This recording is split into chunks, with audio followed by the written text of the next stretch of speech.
фотографий смотрят на собравшихся навсегда молодые Алексей Межов и Виталий Тарасов.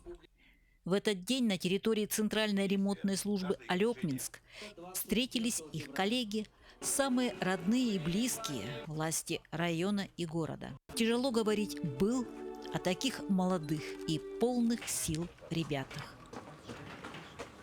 Но важна память о подвиге вчера обычных ребят.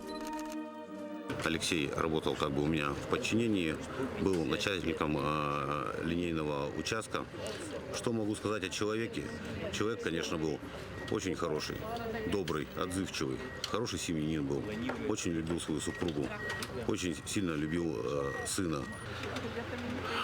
Конечно, мы испытываем большую боль и утрату об этом человеке.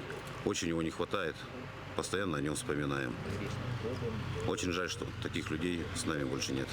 Мемориальные доски надежно закреплены на стены. Им не страшна непогода. То Алексей, как бы он был для всех не только работник, как руководитель, да, но для многих он был наставник, друг, ну и просто классный парень. Потому что здесь многие, которые знают его не только как работника. Но для меня, для меня он всегда останется живым. Пройдут десятки лет, и вновь прибывшим обязательно расскажут. За период работы Виталий у нас был повышен в должности. Со всей работой очень хорошо справлялся.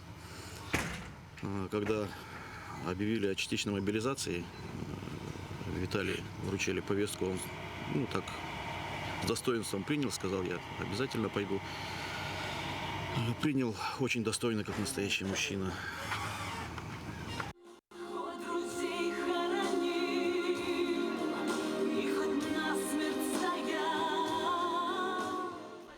Капли метронома отпечатывают время.